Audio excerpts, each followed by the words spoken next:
আজকে আমরা বইটা শেষ করার চিন্তা ভাবনা করছি, এই জন্য একটু সময় নিব, বেশি সময় নিব না, শেষ হয়ে যাবে ইনশাল্লাহ। কিন্তু আমরা একটু পড়ি ইনশাল্লাহ, আর 1 পৃষ্ঠার মতো আছে।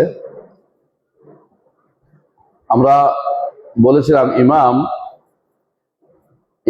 আবু হাতিম আর-রাজি বলেছেন, ইমাম আবু হাতিম আর-রাজি বলেছেন যে আলামাতু আহল বিদআহ, বেদাতকে চিনার একটা বড় নিদর্শন কি, কিভাবে চিনবে বেদাতি, যে তার কাজে হলো আহলুল আসার, যারা কোরআন সুন্নাহ এবং সালফে সালেহ নীতি অনুসরণ করে তাদের পিছনে লাগে। এই জন্য দেখবেন শিয়া, খারেজি, অথবা এই যারা কবর পূজারি, মাজারি যত আছে, পীর, যত রকমের সবই একমত হয়ে যায় কোন ব্যাপারে, দেখবেন মানে আমাদের বিরুদ্ধে লাগার জন্য সব একমত, কোনো সন্দেহ নেই।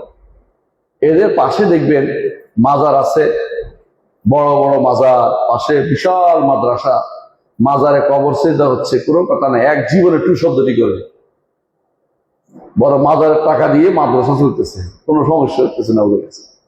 কিন্তু আমরা একটা মসজিদে নামাজ পড়লে, সুন্নতে আদায় করলে, সুন্নতে রফিয়াতান করলে, আমিন জোরে বললে যে মাথা খারাপ হয়ে যায়, অথবা যদি মসজিদটা বানাই আমরা সেখানে সুন্নাহ মোতাবেক যদি কোনো কিছু করি, সেটা ভাঙার জন্য তারা ব্যস্ত হয়ে পড়ে। এই ব্যাপারে সব এক হয়ে যায়, সব এক হয়ে যাবে, এক সব এখানে এসে একেবারে দুনিয়ার সব এক হয়ে যাবে। এখানে ওদের নিজেদের মধ্যে হাজারো মতভেদ থাকলে এখানে এক হয়ে যাবে, কারণ তারা সবাই পথভ্রষ্টতা এক। এই জন্য তাদেরকে দেখবেন সবসময় আমাদেরকে কি করবে, আক্রমণের জায়গা রাখবে। যুগ যুগ ধরে এভাবে হয়ে আসছে, যুগ যুগ ধরে হয়ে আসছে। এটাকে আপনি মনে করবেন যে আপনার এটা প্রাপ্তি। যেদিন থেকে আপনি সুন্নাহর উপর আমল করবেন, সেদিন থেকে বেদাতিরা আপনার বিরুদ্ধে খেপে যাবে। এটাকে কোনোভাবেই নেগেটিভলি নেবেন না, এটা হওয়ারই ছিল, এটা হবেই, স্বাভাবিক জিনিস। এই জন্য আপনি এটাকে যে এইটা আমার প্রাপ্তি, এটাকে আমি নেগেটিভ ভাবে নিব না। যত কিছু হোক আমি সুন্নাহ ছাড়বো না, কোরআন এবং সুন্নাহ এবং সালফে আসরকে মেনে চলবো, আমি এটাই সিদ্ধান্ত নিয়ে রাখেন। এই জন্য তাদের মধ্যে কেউ কেউ দেখবেন জিন্দিক যান, আমরা বলছি না, যারা কি করে গোপনে ইসলাম বিরোধিতা লুকায়িত রাখে, ইসলামের ক্ষতি করে লুকায়িত রাখে, কিন্তু আবার মাঝে মধ্যে এমন সব যুক্তি দিবে ইসলামের ক্ষতি করার জন্য, ইসলামের ক্ষতি করার জন্য। দেখবেন এদের মধ্যে একজন কি বলছে যে আবু বকর রাদিয়াল্লাহু আনহুর খেলাফত নাকি ইসলামের মধ্যে সবচেয়ে বড় ক্ষতি করেছে, নাউযুবিল্লাহ। অথচ আবু বকর রাদিয়াল্লাহু আনহুর খেলাফতকে কি বলা হয়, রিদ্দাতুন ওয়ালা আবু বকর আলাহ। মানুষ এত বেশি পরিমাণে মুরতাদ হয়ে যাচ্ছে যে এর মুরতাদ দেখে বাঁচার মধ্যে একজন আবু বকরের দরকার। আবু বকর রাদিয়াল্লাহু আনহু এমন এক সময় খেলাফত হাতে নিয়েছেন, যেই সময় সারা মুসলিম বিশ্বের কোথাও জুমার নামাজ বন্ধ হয়ে যাচ্ছে 3 জায়গা ছাড়া, মক্কা, মদিনা আর বাহরাইনের, এখন বাহরাইন যেটা এটা নয়, এই বাহরাইন হচ্ছে বর্তমানে যেটা দাম্মাম এলাকা, কিন্তু বাহরাইন বলে, ওই এলাকার একটা মসজিদ ছাড়া, জাওয়াতি বি বাহরাইন, জাওয়াতা বি বাহরাইন, সেখানে ছাড়া কোথাও জুমা পর্যন্ত বন্ধ হয়ে গেছে। এত কঠিন অবস্থা, মুরতাদ হয়ে গেছিল। আবু বকর রাদিয়াল্লাহু আনহু সেই সময় পর্বত সম দাঁড়িয়েছিলেন, সামনে কিছু বাধার বিন্ধ্যাচল দাঁড়িয়েছেন যে না, এই জায়গাতে কোনো ছাড় চলবে না। একদিকে ইয়ারা নবুয়তের দাবিদার, মিথ্যা নবুয়তের দাবিদাররা, একদিকে অস্বীকারীরা, যাকাত দিতে অস্বীকারীরা, দেখছেন তো, একদিকে কাফের মুশরিকরা বিভিন্ন ভাবে ষড়যন্ত্র করে পুরো মুসলিম জাতিকে বিভ্রান্ত করে ফেলতে যাচ্ছিল, মানে তাদেরকে ব্যতিব্যস্ত কষ্ট দিয়ে নিবেদিত হচ্ছিল। আবু বকর রাদিয়াল্লাহু আনহু সেই সময় দাঁড়িয়েছেন, আল্লাহ তাআলা তার আবু বকর রাদিয়াল্লাহু আনহুকে দিয়ে তার দ্বীনকে আবার সাহায্য করেছেন। আর তার সম্পর্কে তথাকথিত রাফেজিদের দাস সে বলতে থাকে যে সে আবু বকর রাদিয়াল্লাহু আনহু নাকি ইসলামের ক্ষতি করেছে, নাউযুবিল্লাহ। আবু বকর রাদিয়াল্লাহু আনহু ইসলামকে আল্লাহ উপকৃত করেছেন, এমনকি আলে আবু বকর, আর আবু বকর রাদিয়াল্লাহু আনহু শুধু তিনি নন, তার পরিবারের লোকদের দ্বারা আল্লাহ ইসলামকে উপকৃত করেছেন। আয়েশা রাদিয়াল্লাহু আনহার কারণে অনেকগুলো মাসাইল সাব্যস্ত হয়েছে, এবং উম্মতের মধ্যে অনেক মাসালা, 3/1 অংশ অনেক মাসালা বলা হয় রাসূলের পরিবার থেকে আমরা পেয়েছি, আবু বকরের পরিবার থেকে আমরা পেয়েছি। কারণ এমন সব মাসাইল ছিল যেগুলো কেউ উত্তর দিতে পারতো না, শুধুমাত্র আয়েশা রাদিয়াল্লাহু আনহা উত্তর দিয়েছে, এবং তার কারণে অনেকগুলো আয়াত নাজিল হয়েছে,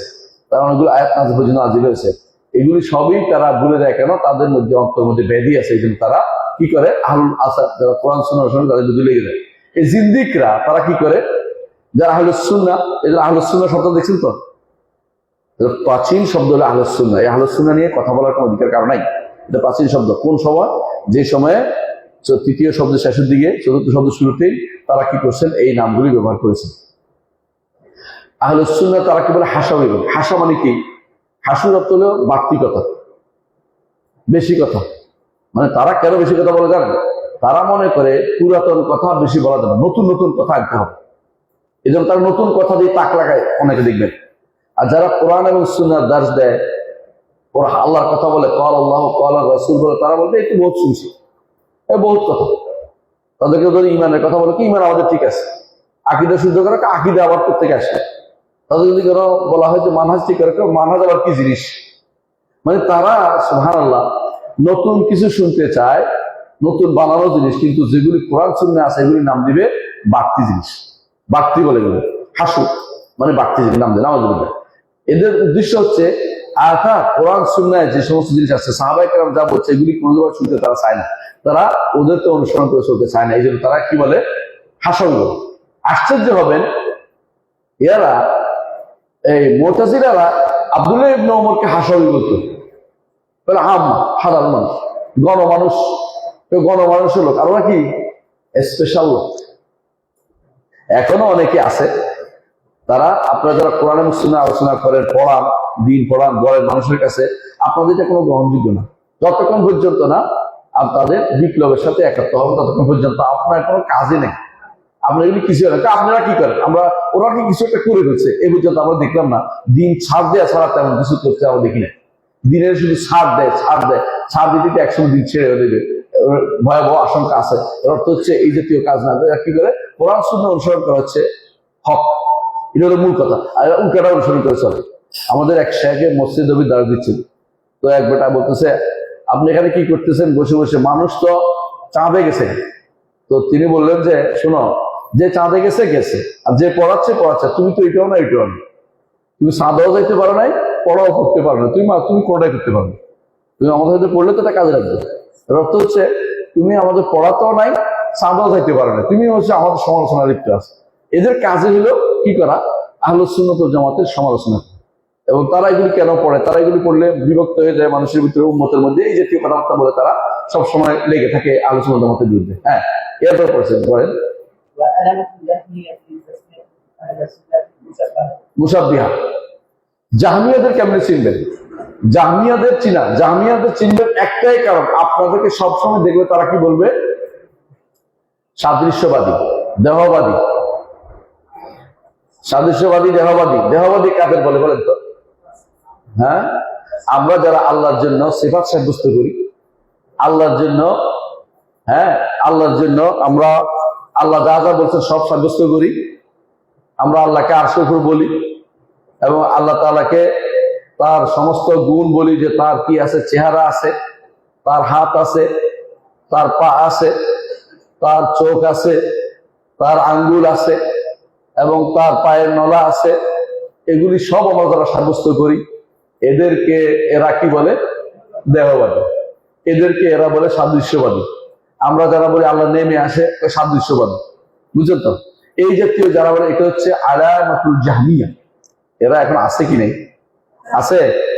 এরা সবচেয়ে বেশি, এরা কথায় কথায় শুধু দেহবাদ করে। এমনকি আশ্চর্য হবেন, বড় বড় মাদ্রাসাতে দেহবাদ নাম দিয়ে, মানে আমাদের আকীদা বন্ধ করার জন্য তারা আবার বুখারী পড়ে। মানে কান্না করার জায়গা, মানে কোথায় অতি দুঃখে মানুষের কান্না আসে। মানে ইন্না শারাল বালিয়াতে মাইয়ুদহাক, আবার আছে অতি দুঃখ, আবার হাসিও আসে। মানে কি করবো এটা? মানে যে ইমাম বুখারী ওদের বিরুদ্ধে রদ করার জন্য সহিহ বুখারীর কিতাবুত তাওহীদ লিখছে, সেখানে তিনি সিফাত একটা ধরে একটা সিফাত সাব্যস্ত করছে। সেই বুখারী পড়ে দাবি করতেছে যে আমরা দেহবাদীদের রদ করতে আসি। উনি কোথায় যাবে? উনি পাগলের প্রলাপ না তো কি?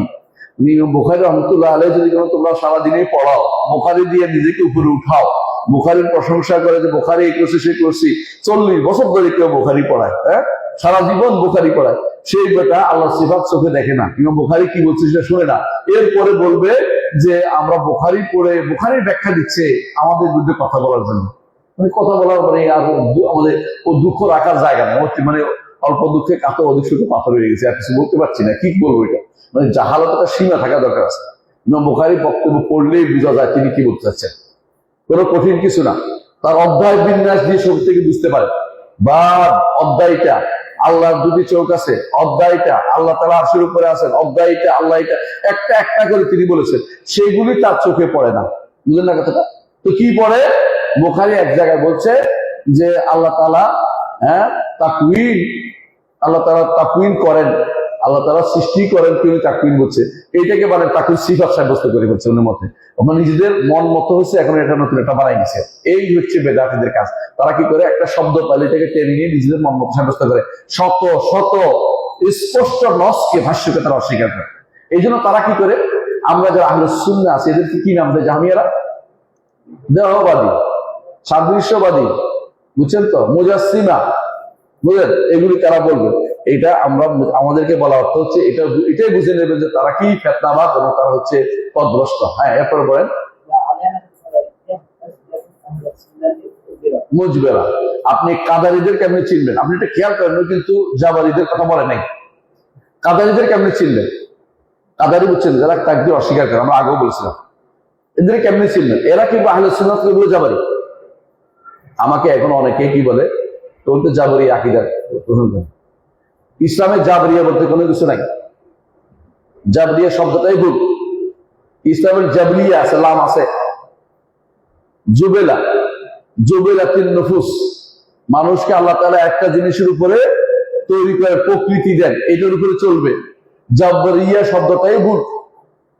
জাবরিয়া শব্দটাই ভুল। এরা বানাইছে, কাদারিরা উল্টা বানাইছে। যারা আল্লাহ সব নির্ধারণ করছে বলে, আল্লাহ তাআলা নির্ধারণ অনুসারে আমরা চলি বলে, আমরা কিসের উপর চলি?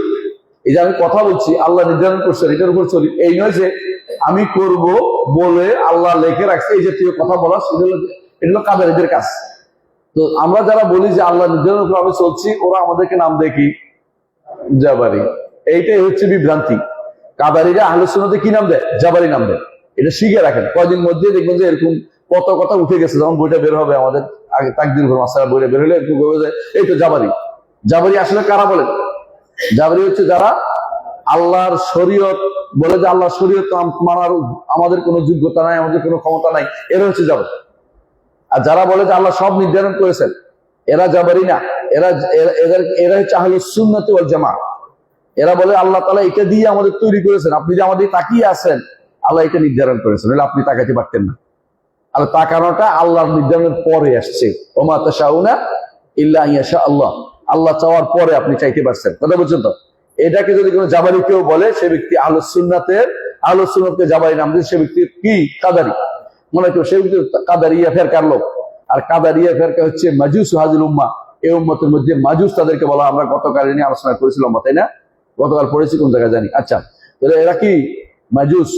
এরা কেন? কারণ মাজুসরা কি করে? স্রষ্টা দুইজন মানুষ, একজন ভালোর, একজন মন্দের।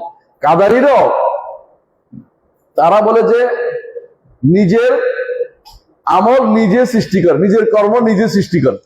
হ্যাঁ, আল্লাহর কর্ম আল্লাহ সৃষ্টি করে, আমাদের কর্ম আমরা সৃষ্টি করি। কয়জন এগুলো তৈরি? দুইজন। আবার তারা প্রত্যেকে ইন্ডিভিজুয়াল, অনেক মানুষ প্রত্যেকে তার আমল সৃষ্টি করে, তাহলে তো প্রত্যেকে ষষ্ঠ হয়ে গেছে। এই জন্য তারা তো অনেকগুলো খালেকিন, মানে অনেকগুলো খালেক মিলে দিচ্ছে।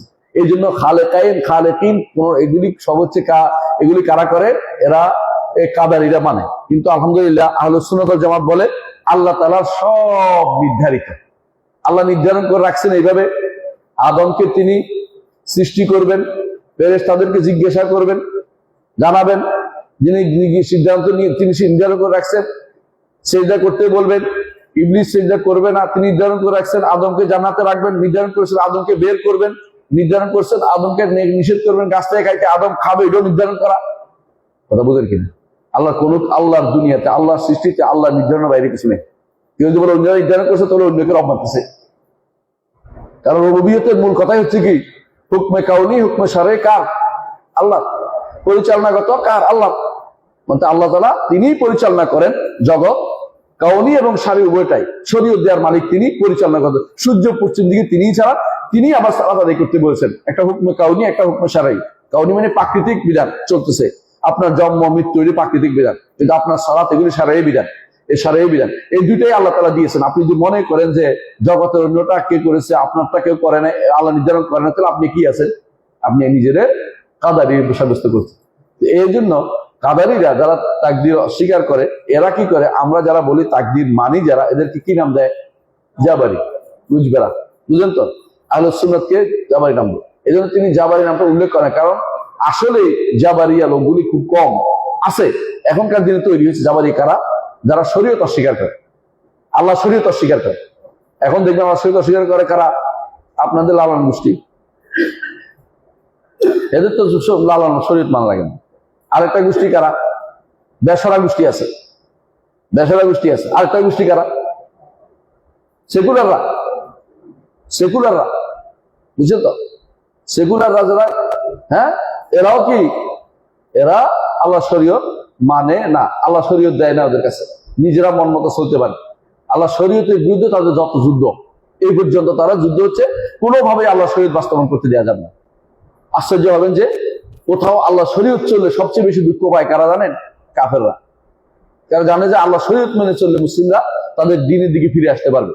তারা দ্বীনের দিকে ফিরে আসতে দিবে না। প্রয়োজনে ডক্টরেট ডিগ্রি দিবে 10টা, আপনারা বসাই দিবে, টাকা দিবে, পয়সা দিবে, বিশাল বিশাল অঙ্ক দিবে, উন্নয়ন করে দিবে, আমরা উন্নয়ন করে দিবে, কিন্তু দিনই আপনারা কি করবে? দিনই ভাবে শেষ করে দিবে। কিন্তু আপনার উন্নয়ন করে দিবে কি দিয়া? টাকা পয়সা দিয়া। মানে আপনার উন্নয়নের নাম দিয়ে আপনার ইমানটাকে ছিনিয়ে নিয়ে যাবে। এই জন্য এই জাতীয় লোকগুলি হচ্ছে এরা মূলত জাবারি। কিন্তু আহলে সুন্নাত ওয়াল জামাত কখনো জাবারি না। আহলে সুন্নাত জামাত আল্লাহর নির্দেশে বিশ্বাস করে, আমরা আল্লাহর নির্দেশের উপর চলেছি, আল্লাহ যেভাবে নির্দেশ করছে। এবং এই যে রাসূলুল্লাহ সাল্লাল্লাহু আলাইহি ওয়াসাল্লাম বলেছেন,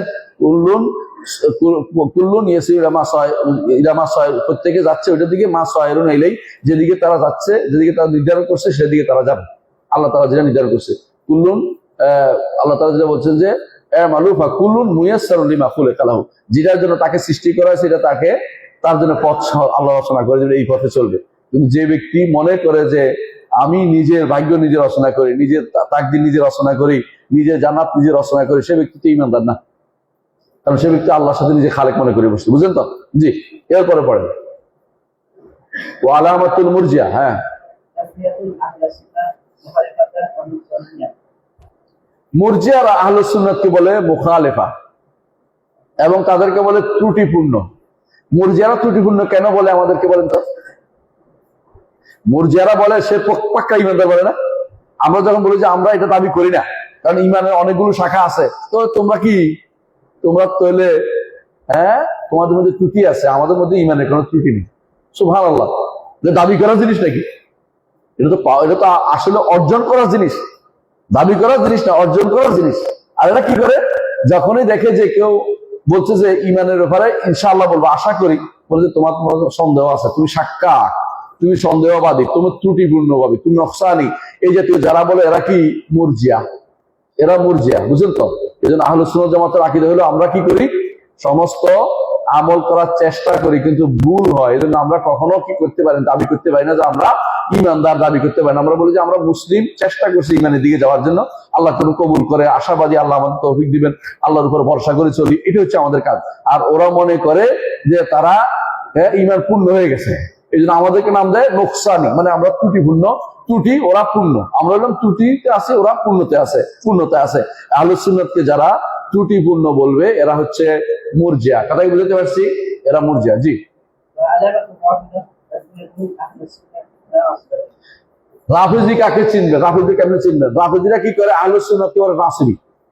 এটা আপনি দেখবেন প্রত্যেকটি রাফিজি, শিয়া যেগুলি আছে, এরা আহলুস সুন্নাতের নাসিবী বলে। নাসিবী অর্থ কি? নাসাবাল আদা। তারা মনে করে হয় আপনি আলীর পক্ষে থাকবেন, নইলে আলীর বিরুদ্ধে। কিন্তু আমরা কি বলি? আমরা বলি আমরা আলীরও পক্ষে, আবার আবু বকরের পক্ষে। এটা কোনো দোষণীয়। 3 নম্বরটা শুদ্ধ। তোমরা যে নীতি দিচ্ছ, নীতিটাই ভুল। কথা বুঝেন কিনা? আমার দেশে আছে না একটা কথা, যে হয় আমার দলে না আমার বিরোধী দলে। এটা হলো আমাদের কিছু মানুষের অনেকগুলো ইসলামিক, মানে ইসলামিক সংগঠনের মধ্যে দেখি যে পাওয়া যায়, হয় আমার পক্ষে না আমার বিরোধী পক্ষে। এই জন্য তারা খেপে যায় কেউ যদি তার দল না করে, তার সংগঠন না করলে। আমার দল বলছি না, সংগঠন অনেকগুলো আছে, তো আমার নাই বিরুদ্ধে। আরে বেটা, তোর বিরুদ্ধে নাও থাকতে পারি, তোর পক্ষ থাকতে পারি না, তোর দল না করতেও তোর ভিতরে ঢুকতে হবে। এই জাতীয় যারা বলে, এটা কাদের নীতি পাইছে? এটা রাফিদির নীতি। রাফিদিরা মনে করে যে যারাই আবু বকর ওমর থেকে নিজেকে বিমুক্ত ঘোষণা করবে না, তারাই হচ্ছে নাসিব। উল্টে গেছে তারা। অথচ আপনি আবু বকর ওমরকে কি করেন? আবু বকর ওমরকে ভালোবাসেন, আবার আলীকেও ভালোবাসেন, ওসমানকেও ভালোবাসেন। এইটা হচ্ছে আহলে সুন্নাত ওয়াল জামাত। সবাইকে আমরা ভালোবাসি, আহলে বাইতকেও ভালোবাসি। আর ওদের নিকট আহলে বাইতকে ভালোবাসলে সাহাবীদের ভালোবাসতে পারবেন না। এই জন্য একটা বই আছে আমাদের, যে islamhouse.com এ আছে, বইটা হলো যে রাবিহতু আহলুল বাইত ওয়া মাকসাদ সাহাবা, বুঝে এরকম যে সাহাবীদের পেয়েছি, ভালোবেসেছি, আহলে বাইতকে হারাইনি, অথবা আহলে বাইতকে ভালোবেসে সাহাবীদেরকে হারাইনি।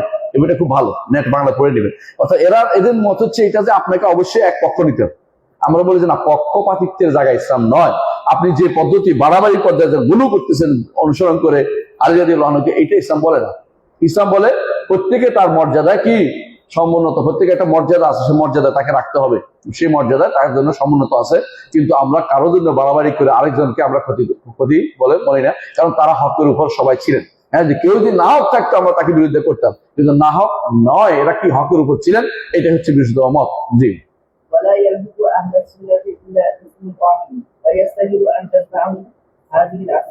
তিনি বলতেছেন যে অথচ আহলুস সুন্নাতের নাম একটাই, আহলুস সুন্নতি, আহলুস সুন্নাতের পরিচিত নাম। এদের নামগুলি কি দেখেন, একটা নাম কি এদের নাম কি জানাদেকা, একটা নাম কি জাহমিয়া, একটা নাম কাদারিয়া, একটা নাম মুরজিয়া, একটা নাম রাফেদা। এগুলি ভিন্ন ভিন্ন নাম, যেগুলি ইসলামের সাথে কোনো সম্পৃক্ত নেই, কোরআনের সাথে, হাদিসের সাথে, রসুলের সাথে, সাহাবাদের সাথে কোনো সম্পৃক্ততা নেই।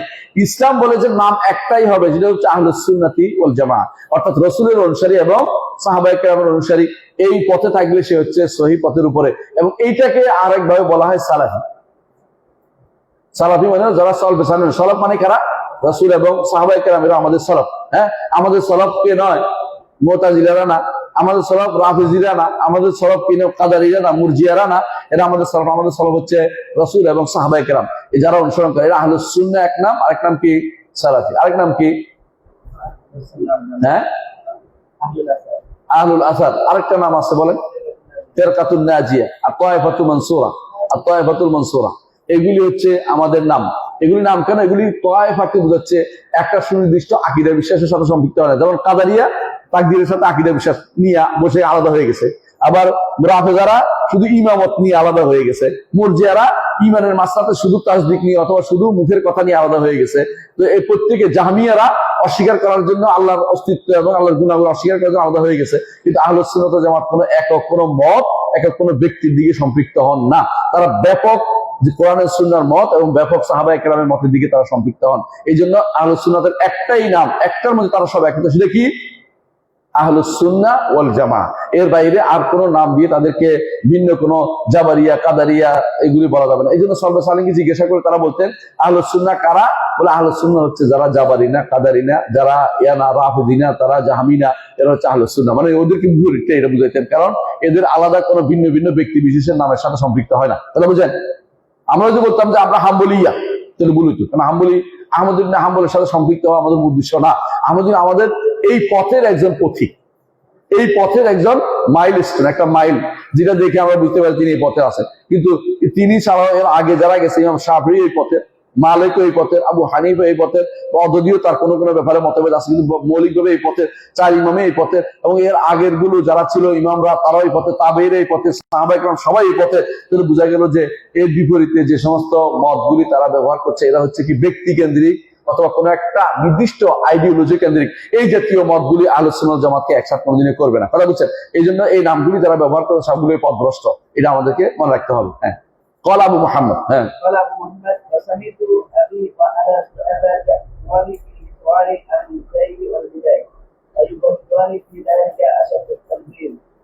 এটা ভালো করে শুনে রাখুন, এটা ভালো করে শুনে রাখুন, খুব গুরুত্বপূর্ণ একটা দর্শ এটা। আবু মুহাম্মদ বলতেছেন, আবু মুহাম্মদ কে? আব্দুর রহমান ইবনে আবি হাতিম। তিনি বলতেছেন আমার বাবা এবং আবু যুরাকে আমি দেখেছি, তারা নির্দেশ দিতেন যে যারা বেদাতি এবং যারা তাদের অন্তর বাঁকা, যেমন কারা অন্তর বাঁকা, যারা যেমন লালন গোষ্ঠী, বুঝলেন না, এই জাতীয়, এবং যারা যারা কি বলে সেকুলাঙ্গা কারা, এবং যারা তথাকথিত বিভিন্ন মতবাদে বিশ্বাসী, কুফরি মতবাদে তারা এদেশে আমদানি করতে চায়, এগুলো সব আহলুল যায়েগ। এদের অন্তর বাঁকা, ইমান থেকে তারা বক্রতা পথ অবলম্বন করেছে, যেটা থেকে আমরা আশ্রয় চাই। রব্বানা লা তুযিগ কুলুবানা বা'দা ইয হাদাইতানা ওয়া হাব লানা মিন লাদুনকা রাহমা, এটা আহলুজ যায়গ। এবং আহলুল বিদআহ, আহলুল বিদআহ কারা? আহলুল বিদআহ হচ্ছে জানাদিকা, জাহমিয়া, কাদারিয়া, মুরজিয়া, রাফিজা, হ্যাঁ আরো আছে, আশারিয়া, মাতুরিদিয়া, মুতাজিলা, এগুলি সবগুলি কি আহলুল বিদআহ। এদের ব্যাপারে আমি আমার বাবাকে এবং আবু যুরআকে এদেরকে পরিত্যাগ করতে নির্দেশ দিতে শুনেছি। এদের সাথে আসন শেয়ার করতে বলে নাই, তাদের খেয়াল করেন। এদের সাথে চলাফেরা করতে বলেন, এদেরকে হিজরত করতে বলছে। হিজরত বুঝেন? এদের মধ্যে দুই প্রকার আছে। এক প্রকার তারা সাধারণ মানুষ, এদেরকে দাওয়াত দিবেন, আপনি সাথে থাকবেন। কিন্তু যারা বেদাতের দিকে আহ্বান করে, দাঈয়াল বেদাহ হয়, এদের সাথে আপনার কোনো চলাফেরা থাকতে পারে না। কারণ দাঈয়াল বেদার সাথে আপনি চলাফেরা অর্থ হচ্ছে আপনি হক বলতে পারবেন না, পরীক্ষিত সত্য, আপনি ছাড় দিতে হবে। তাকে দেখালে কোনোদিন বলতে পারবেন না আল্লাহকে একটু বলো না, আল্লাহ আরশের উপর, আল্লাহ গুণগুলি মানো না, বলতে পারবেন না। কারণ আপনি তখন চিন্তা করবেন বৃহত্তর স্বার্থ, বৃহত্তর স্বার্থে আমরা ঐক্য করেছি, বৃহত্তর স্বার্থ, জাতির স্বার্থ, দেশের স্বার্থ, হ্যাঁ মুসলিমদের স্বার্থ, আমরা একসাথে থাকি। এটা মুসলিমদের স্বার্থ নয়, এটা মুসলিমদের কি 12টা বাজানো হচ্ছে, মুসলিমদের ইমান নিয়ে ছিনিমিনি খেলা হচ্ছে। কারণ কোনোদিন বেদাতীদের সাথে কখনো একসাথে চলাফেরা করা চলবে না। হিজরান, হজরু বলে, এই জন্য এরকম একটা বই আছে হাজরুল মুবতাদে, আমাদের শেখ বকর আবু যায়েদ রাহিমাহুল্লাহর একটা বই আছে হাজরুল মুবতাদে। আপনারা যারা তালেবে ইলম আছে পড়বেন বইটা। আমি মনে করি এটা তালেবে ইলমরা অনুবাদ করে দিয়ে দেওয়া উচিত, হাজরুল মুবতাদে বলতে কি বোঝায়। আর আমার ফাতাওয়াল হামাবি, আমার একটা বই আছে যা সালাফদের মানহাজ না, এখানে বেদাতীদের পরিত্যাগ করার বিষয়ে অনেকগুলো নস আমি এনেছি, আপনারা একটু পড়বেন দয়া করে। একটা খুতবা দিয়েছি কয়েকদিন আগে, এটাও একটু শুনবেন। বেদাতীদের ব্যাপারে সালাফরা কি বলতেন, তাদের পরিত্যাগ করার কথা কখন বলতেন, এটাও অনেকে আছে। আমি কেন বসি মসজিদে, তো অনেক অমুক লোক আসে, আপনি মসজিদ বাদ দিতে, এটা বলছেন। মসজিদ তো সাধারণ মানুষ, আর দায়ীর বেদা যারা, তাদেরকে আমরা মনে করি তাদের সাথে বলবেন না। সাধারণ মানুষ যারা দিনে দাওয়াত দিই, তাদের কিন্তু কোনো নিষেধ করা হয় না, কারণ তো নইলে দাওয়াত দিব কেন আপনি। কিন্তু যারা দায়ীর বেদা, তাদের সাথে বসার অর্থ হচ্ছে আপনি দিনকে কি প্রশ্নবিদ্ধ করছেন, আপনার আকীদাকে প্রশ্নবিদ্ধ করছেন, আপনার মানহাজকে প্রশ্নবিদ্ধ করছেন, এটা করা যাবে না। এরপর হ্যাঁ ওই কেরানে এবং এখানে অত্যন্ত কঠোরতা অবলম্বন করতেন কে? কি কঠোরতা, তারা বেদাতের সাথে বসতে অত্যন্ত কঠোরতা অবলম্বন করতে। আপনারা শুনেছেন ইমাম মাহমুদ ইবনে সিরিন কি বলেছিল? একজন আছে বলছে, আবু মুহাম্মদ একটু বসতে চাই, তো তুমি বসলে আমি উঠে যাব, তুমি বসলে আমি উঠে যাব, কারণ তুমি আহলুল বিদআত, বেদাতের সাথে বসার অর্থ কি? এইটা প্রমাণ হয়ে যাবে। আরেকজন দেখে বলবে উনি তোমার সাথে বসছিল, নিশ্চয়ই ওনারটাও গ্রহণযোগ্য, ওনারা একসাথে বসছিল না। ঠিক এরকম ঘটনা ঘটছিল, আমরা এটা উল্লেখ করেছি আমার খুতবার মধ্যে। একবার এক ইমাম কি করেছে, ওনার সামনে একজন যাচ্ছে দেখা আলেমকে মাথার মধ্যে একটা চুমু খাইছে, বড় আলেম। এটা দেখে সাধারণ মানুষ মনে করছে যে এত ভালো আছে, এরপর থেকে ওনার অনুসরণ করছে, তারা আশারি বিভ্রান্ত মত অনুসারী এবং আশারি হয়ে গেছে। কারণ মনে করছে উনি তো দেখছি ওনারে সম্মান করছে। এই জন্য বেদাতীদেরকে আপনি সম্মান করার অর্থ হচ্ছে তাদের মতবাদের প্রতি প্রচ্ছন্ন সমর্থন দেয়া, এটা ইসলাম কোনদিন মেনে নিতে পারে না, বুঝলেন? এই জন্য তিনি কঠোরতা অবলম্বন করেছেন। হ্যাঁ ওই কেরানে এটা আরেকটা জিনিস, এটা আরেকটা মাসালা। তারা এমন সব বই লিখতে নিষেধ করেন যেগুলি কোরআন সুন্নাহ ভিত্তিক নয়। কোরআন সুন্নাহ ভিত্তিক বুঝেন? তাকদীরের উপরে বই লিখে ফেলছে এক একজনে, কোরআন সুন্নাহর নসে তার খুঁজে পায় নাই। বুঝলেন কথাটা? নিজের মন মতো একটা উদাহরণ দিয়ে দেয় অনেকে আছে দেখবেন যে আল্লাহর অস্তিত্বের উপরে বই লিখছে, কোরআন সুন্নাহর পদ্ধতি অবলম্বন করে নাই। এরা কি এদের উপর কেরানে, এই দুইজনে অস্বীকার করতেন ওয়াদা আল কুতুবে বির রায়, নিজের মত দিয়ে, অর্থাৎ যুক্তি দিয়ে, যেটাকে আপনারা কি বলেন ডক্সিক, প্যারাডক্সিক অথবা মান্তেক, এগুলি দিয়ে বই লেখা, আমিন গায়ের আসার, সলফে সালিনের বক্তব্য ছাড়া এই জাতীয় বই লিখে মানুষের কাছে দেয়া, তারা এটা কি করতেন? কঠিন ভাবে অস্বীকার করতেন। আপনারা তো এটাই খুব পছন্দ করেন, তাই না? ইসলামী সাহিত্য নামে যা পড়া হয়, কয়টা ইসলামের পক্ষে কথা বলে? এগুলোর ভিতরে যে সমস্ত ভুল ত্রুটি আছে, এগুলো শুদ্ধ করবে কি? আপনি আসার আগে পড়ান, তখন দেখবেন যে ইসলামী সাহিত্য পড়লে বুঝবেন যে এগুলোর ভিতরে আসলে তেমন কিছু নাই। কারণ এগুলি আপনি যা পড়ছেন একটার 3 বার করে 5 বার করে পড়ে আপনি আসলে কিছু বের করতে পারবেন না, বেহুদার সমান আসা ছাড়া কিছুই না। কিন্তু এটা হচ্ছে বেদাতীদেরকে আপনি প্রশ্রয় দিয়ে মনে করছেন যে বিশাল কিছু করে ফেলছেন, কিন্তু আপনার আগে পড়তে হবে কি? কোরআন, সুন্নাহ, আথার, 3 জিনিস আপনার জীবন রাখতে হবে। কোরআন, সুন্নাহ এবং আথার, কোরআন সুন্নাহ আসার মানে কি? সাহাবায়ে কেরামের পদাঙ্ক। আসার মানে এটা অনুসরণ করবেন, দেখবেন যে আপনি সঠিক পথে থাকতে পারবেন। এর বাইরে বিভিন্ন বইয়ের অনুসরণ করবেন, অমুক বই তমুক বই, এই বই পড়বো কিভাবে আপনারা বুঝেন, আপনি কোন এই বই কোনো আসার দিয়ে লেখা হয় না, এই বই পড়ার দরকার নাই। কিন্তু যারা এই পথের প্রতি ইবনুল কাইয়্যিম, ইবনে তাইমিয়া, তারা আসার দিয়ে লেখে, এই জন্য তাদের বক্তব্য আমরা পড়তে বলি। এবং শেখ ইসলাম মাহমুদ আব্দুল্লাহ তারা আসার দিয়ে লেখা এই বক্তব্য আমরা পড়তে বলি। এবং আমাদের যারা আসারি আলেম আছে তাদের বক্তব্য শুনতে বলি, কারণ তারা আসার দিয়ে কথা বলে। কারণ তারা যখন আসার পায় না, যে কোনো কথা বলে, তারা একটা আসার খোঁজে যে এটাকে সলবদের কথা আছে কিনা। শেখ আলবানী রহমতুল্লাহ যখন কোনো কথা বলতেন, তিনি বলতেন আমি একটা ফতোয়া দিতে চাচ্ছিলাম, কিন্তু যখন দেখি কেউ বলে না, আমি ফতোয়াটা দিলাম না। মানে নতুন করে কথা বলে না, আগের কেউ বলছে কিনা সেটা পর্যন্ত ততক্ষণ না হওয়া পর্যন্ত তারা কি করে না, নতুন কোনো পদ্ধতি, তারা নতুন কোনো পথমত দিতে রাজি হয় না। এই জন্য উনি নিষেধ করতেন ইউকেরা আনে ওয়াদাল কুতুবি বির রায়ে, অর্থাৎ যুক্তি দিয়ে বই লেখাকে তারা নিষেধ করতেন। কেন? কারণ মিন গায়রে আসার, যেন আসার থাকে, তুমি যা বলছো এটা আগে কেউ বলছে কিনা। এরা এখন অনেকেই যুক্তি দিয়ে ইসলামের জিনিসগুলি প্রতিষ্ঠা করতে চায় না। যুক্তি দিয়ে আপনি কোনোদিন আল্লাহর অস্তিত্ব সাব্যস্ত করতে পারবেন না। শুধু যুক্তি দিয়ে আপনাকে কোরআনের সালের নীতি অনুসারে আপনি যুক্তি দেন, তাহলে আপনি যাই যাবে। এই সব যুক্তিও নিষেধ করছি না, কিন্তু যে যুক্তি আপনার কোরআন সুন্নাহ ভিত্তিক হবে না, এটাকে আমরা নিষেধ করে যাচ্ছি। যে উনিও নিষেধ করে গেছেন। হ্যাঁ,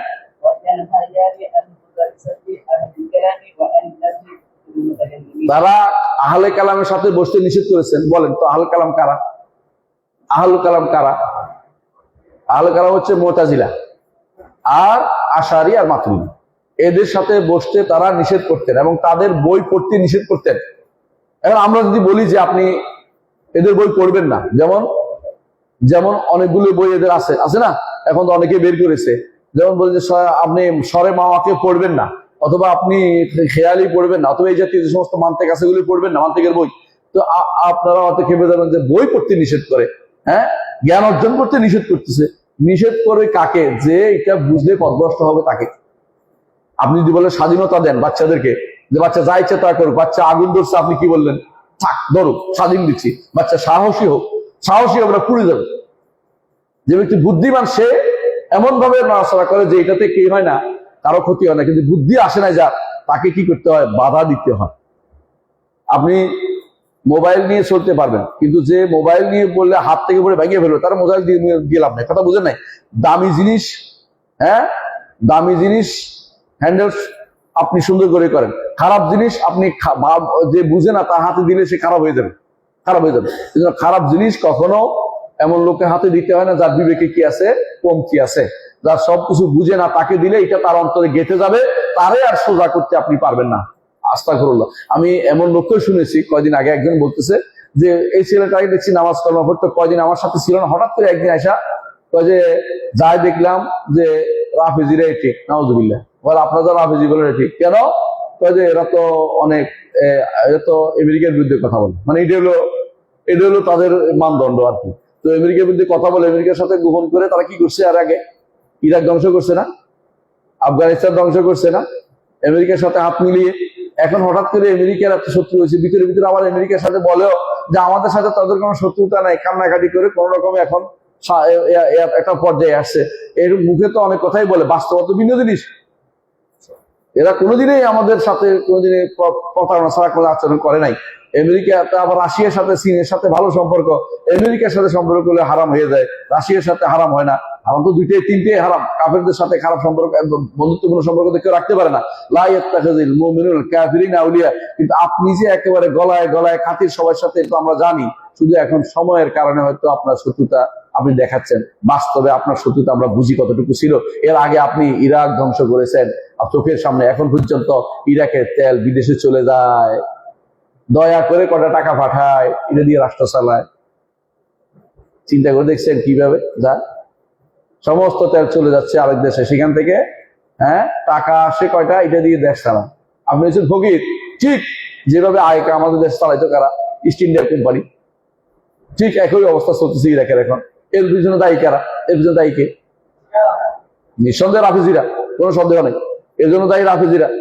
এরা ওদের ট্যাঙ্কে বসে দখল করে নাই, ওদের আমেরিকান ট্যাঙ্কে বসে যায় নাই। তাহলে আপনি এখন বলতে চাচ্ছেন যে এরা খুব ভালো না, এটা তো বলতে পারেন না। এই জন্য এদের বেদাতিদের সাথে, আমাদের মূল কথা এটাই যে বেদাতির সাথে বসা যাবে না, বেদায়তের কিতাব পড়া যাবে না, বেদায়তের কিতাব পড়লে আপনি কোনদিন সঠিক পথে আসতে পারবেন না।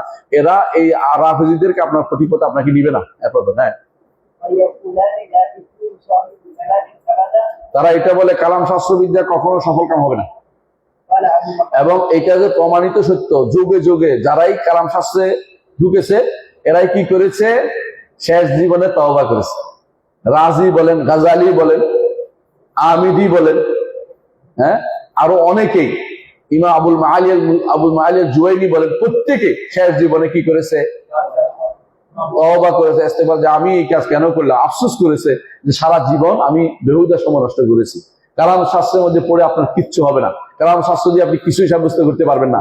আমাকে অনেকে বলেছে, অনেকে এই সমস্ত প্যারাডক্সিক করে আরো সন্দেহে গেছে, কারণ সে আরো সন্দেহ মাধ্যমে, আপনি এটার দরকার নেই যে ইমান আনবে সে আনবে, যে আনবে না সে আনবে না, আপনি তাকে জোর করে ইমান বানাতে আপনি বাধ্য নন।